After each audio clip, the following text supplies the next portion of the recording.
Os hemos convocado a esta rueda de prensa. En principio yo creo que es la primera sí que hago desde que soy la alcaldesa de Medina,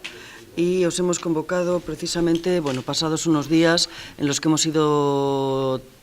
tomando conocimiento de las distintas situaciones y de las circunstancias en las que estaba el ayuntamiento, muy someramente y muy por encima, y lo primero que hemos detectado son una serie de deficiencias y demás. Por ejemplo, en la primera obra que se ha visto y se ha revisado y de la que ahora os contarán sobre el tema del albergue y las deficiencias que se han ido encontrando. Yo sí que quiero deciros que se ha hablado muchísimo de que desde que hemos llegado a la alcaldía y desde que hemos asumido las tareas de gobierno se ha dicho continuamente que existe un vacío de poder, que los ciudadanos están desatendidos, que no estamos siendo capaces de controlar la situación del ayuntamiento.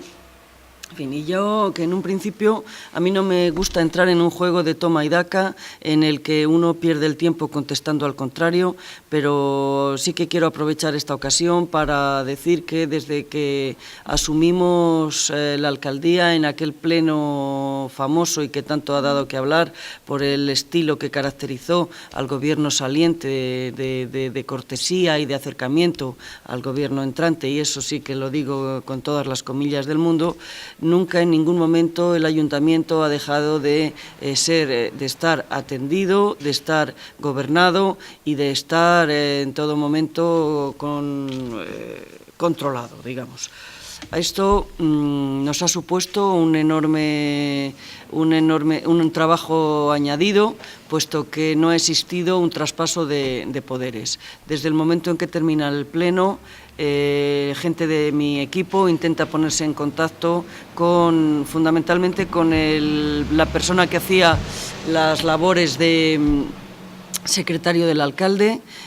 sin que fuéramos ni siquiera atendidos al teléfono. Se intentó a través de la policía local que se pusiera en contacto con el secretario del alcalde para que nos informara de las cosas urgentes que podía haber incluso ese mismo domingo, ese mismo fin de semana, puesto que estábamos coincidiendo con las fiestas de San Antonio. Nadie nos cogió el teléfono, nadie nos dijo qué es lo que había en la agenda y qué es lo que era urgente.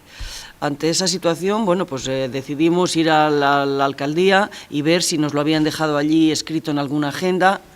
o en un post-it pegado en el ordenador. Pero ni había agenda, ni había post-it, ni había... los ordenadores estaban formateados, no había absolutamente nada, ni un solo documento que pudiéramos revisar para ver si quien tanto se había ocupado de los ciudadanos durante tanto tiempo quería facilitar que no existiera ese vacío de poder. Nada, ni una sola sugerencia respecto a si había que ir a inaugurar la feria renacentista. Con lo cual, a pesar de no saber siquiera si teníamos que ir o no, buscamos los teléfonos del señor de la Feria Renacentista, buscamos los teléfonos de funcionarios, buscamos los teléfonos de quien pudimos y estuvimos en todo momento, haciendo y realizando nuestras tareas de gobierno. Sí que voy a decir, porque no sé si fue un olvido o una burla, que lo único que había en el ayuntamiento cuando llegamos fueron bolsas enormes de basura con papel destruido, papel que había pasado por una destructora. Dicho esto, que quiero además acallar de una vez todos los rumores que existen respecto a que si andamos desordenados y desubicados. Afortunadamente, el equipo de gobierno que tenemos y la lista que componía el Partido Socialista junto con el compañero del Partido Independiente, llevamos una lista sobradamente preparada, y lo digo así, como para no haber estado en ningún momento en una situación de precariedad. si bien hemos tenido que doblar los esfuerzos y el trabajo, multiplicarlo por 1000, porque toda esa información que deberían de habernos dado el Gobierno saliente, ese traslado de poder que se tenía que haber realizado, no se hizo. Los funcionarios del Ayuntamiento nos han ofrecido toda su colaboración y ayuda, nos han dado toda la información y eso ha supuesto que en 24 horas estuviéramos al corriente de todo lo que hacía falta. Por eso quiero aprovechar estos micrófonos para decir que esa actitud no nos ha perjudicado a nosotros, que simplemente trabajando el doble hemos conseguido esos resultados deseados, pero sí hubiera podido perjudicar a la ciudadanía de no haber realizado ese esfuerzo añadido que todos nosotros hemos hecho para que el Ayuntamiento funcionara. Siento muchísimo esa actitud. Yo en todo he dicho donde se me ha querido oír la enorme diferencia con la que yo he sido tratada en el Ayuntamiento de Medina del Campo por parte del alcalde saliente con respecto a la diferencia con que se me ha tratado en las Cortes por parte de un equipo de gobierno, por parte de los miembros del Partido Popular, en un acogimiento absolutamente sincero y caluroso, y mientras que aquí ni siquiera fueron capaces de darnos la mano. Cosa que, vuelvo a repetir, podía haber ido en contra de los ciudadanos de Medina del Campo de no haber estado tan atentos como estuvimos. Dicho esto, y dicho que no nos hemos encontrado, yo tengo mis bolígrafos que llevo siempre en el bolso porque no había un boli, no había un folio, no había un post-it donde poner nada, de nada, ni siquiera, vuelvo a repetir, se nos han atendido a los teléfonos cuando hemos querido que nos avisaran. Es así. Posible situación que de un poco de dudas se solventó el mismo sábado y a día de hoy el Ayuntamiento funciona perfectamente y está toda la gente en sus puestos y todo el mundo trabajando. Y como estamos trabajando y como nos movemos, pues esta es la situación que nos hemos encontrado, que hemos querido darla a conocer para que podáis trasladar cómo está el tema. En esta ocasión será un servidor como concejal delegado de Juventud y Turismo quien os va a encargar tanto a vosotros, los medios de comunicación de Medina del Campo, como a todos los ciudadanos del estado de la que ha sido la instalación juvenil más importante de la comarca de Medina del Campo. Sé que el lugar de la convocatoria es un lugar un poco atípico porque estamos acostumbrados a convocaros en las instalaciones municipales, pero veíamos necesario, tanto desde el equipo de gobierno como desde la concejalía, a convocaros aquí en el albergue juvenil de Medina del Campo para que conocierais in situ el estado real de la instalación del albergue juvenil de Medina del Campo. La semana pasada, tanto este concejal como diversos empleados del ayuntamiento visitamos estas instalaciones para conocer verdaderamente cómo estaba el albergue, ante los rumores que existían de si había una inspección de sanidad o de si se estaban sirviendo comida caducada, decidimos acertadamente ponernos en contacto con el gerente de esta instalación y entrevistarnos con él, primeramente bueno, pues para presentarnos y en segundo lugar para conocer el estado real del albergue juvenil. La verdad, y es que las conclusiones a las que llegamos tras visitar el albergue nos conducen a interpretar unos problemas de ejecución de la obra que se podrían haber solucionado y, sobre todo, y eso es algo que estamos completamente seguros, haber evitado si la misma no se hubiera recepcionado de forma precipitada y, por supuesto, si se hubiera construido utilizando los medios y los instrumentos adecuados. Os recuerdo que el albergue juvenil fue inaugurado un 18 de marzo, fue inaugurado después de estar 4 años en construcción, unos años que aquí no se utilizaba para nada y se inauguró 5 días antes de que comenzara la precampaña y por ley no se pudieran realizar inauguraciones hasta que no se constituyeran nuevos ayuntamientos. Creemos que ha sido esa forma tan precipitada de inaugurar el albergue, esa forma electoralista con la que se han utilizado a los jóvenes de Medina en los últimos 12 años, las que han llevado a que el albergue esté como esté. Este albergue juvenil presenta 2 grandes tipos de problemas. Por un lado, unos graves problemas que afectan a 3 temas muy importantes. En primer lugar, la fachada. Como ustedes ya saben, hace unas semanas que vosotros mismos, los medios de comunicación, recogisteis en vuestras páginas y en vuestras emisoras el desprendimiento de una de las losas de la parte exterior de alante del albergue.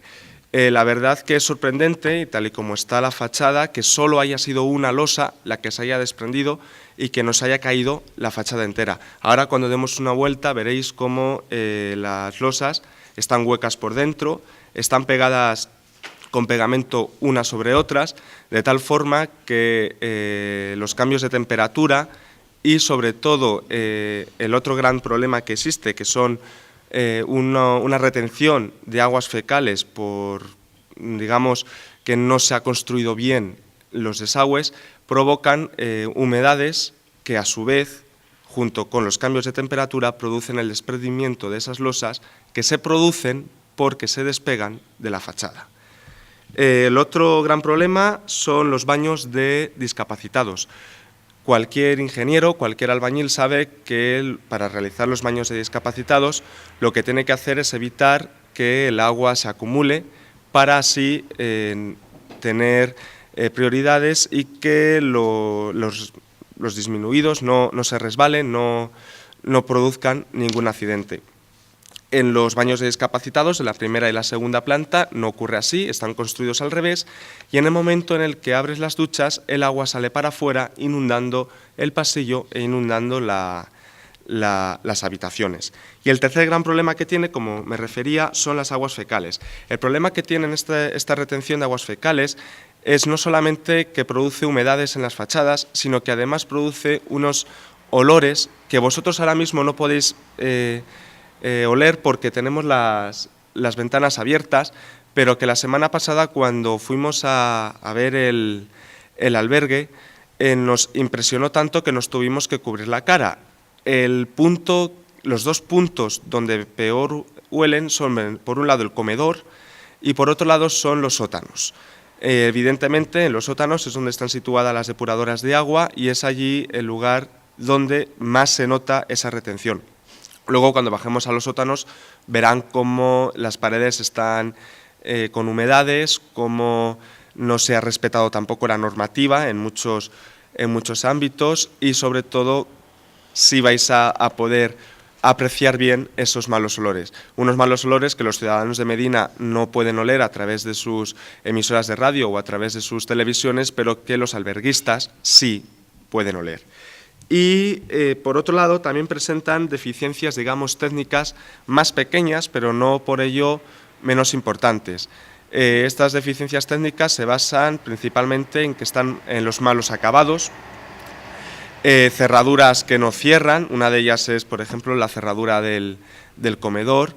deficiencias técnicas de construcción de las cornisas de las ventanas, donde no están a nivel o donde están rotas. Incluso hay algunas cornisas que se pueden desprender y ahora veremos, cuando demos la vuelta, cómo una de las cornisas de la sala de enfrente se puede levantar sin ningún tipo de reparo. Otras de las grandes deficiencias que presenta este albergue es la salida de aguas. En la salida de emergencia del comedor se ha instalado una alcantarilla, pero que no va a ningún lado. Y cuando digo que no va a ningún lado, me refiero a que simplemente está la alcantarilla, pero no tiene ningún tipo de salida al exterior. Y, bueno, entre otras deficiencias, también tenemos que decir que nos ha chocado que en la licitación la empresa que tiene la adjudicación del contrario impuso como mejora, impuso como mejora la instalación de una cocina que no ha podido instalar porque no cumple la normativa. Y la normativa que no cumple es tan... A mí me sorprendió tanto que es que me da hasta vergüenza decirlo. No hay salida de humos y el gas con el que se tiene que instalar la cocina no tiene por dónde salir. Entonces el gerente nos comunicó que hasta que no se solucionara ese problema, él no se atrevía ni a instalar la cocina, ni mucho menos a cocinar, porque lo primero que podía pasar en la cocina es que saliera ardiendo el albergue municipal. La caldera que tiene que dar calefacción a este albergue es doble, porque por un lado está la caldera de esta sala y por otro lado está la caldera que cubre las dos plantas de arriba. La caldera no está dimensionada para calentar el edificio entero, tiene como máximo para 20.000 kilocalorías, contando los módulos de radiadores serían necesarios 34.000 y con las 20.000 que existen solo se calienta a 14 grados. Imagínense que ustedes son alberguistas que proceden de, por ejemplo, Andalucía, que deciden en invierno venir aquí a pasar unos días a Medina del Campo y se encuentran con un albergue que calienta solo a 14 grados. En una ciudad como Medina del Campo, donde alcanzamos temperaturas muy frías, 14 grados en un albergue juvenil no es temperatura para calentar a unos alberguistas. Cuando han entrado, no sé si se han fijado, pero si no ahora lo vemos, el techo, las plaquetas del techo están discontinuas, no están pegadas correctamente, lo cual puede provocar en algunos momentos ciertos desprendimientos de los que son las losetas del techo. En las habitaciones hay también una serie de irregularidades y la que más choca son los espejos. Se inventaron, en el inventario aparecen que tiene que haber un espejo antivandálicos, son unos espejos especiales que se utilizan en instalaciones como estas, de tal manera que si pegas un golpe no se rompan. Estos espejos antivandálicos, su limpieza tiene que ser muy, muy, muy cuidadosa. De tal forma que no ha sido así y ahora mismo los espejos antivandálicos, más que espejos, parecen placas de metal donde no puedes ni peinarte porque no ves qué es lo que se está reflejando. En general, la carpintería es deficiente en los armarios, ahora podéis comprobarlo como es así, y presenta además otros problemas, sobre todo de seguridad. Y estos problemas de seguridad, el culpable no es la empresa que ha ejecutado la obra, sino que es el anterior equipo de gobierno. Ni el portero funciona, ni las cámaras de seguridad existen, ni la alarma está puesta en funcionamiento, lo cual implica que de nada sirve que la policía local tenga llaves del albergue en caso de emergencias si aquí entra alguien por la noche y nadie se entera porque no hay alarma, no hay cámaras de videovigilancia y la seguridad es mínima.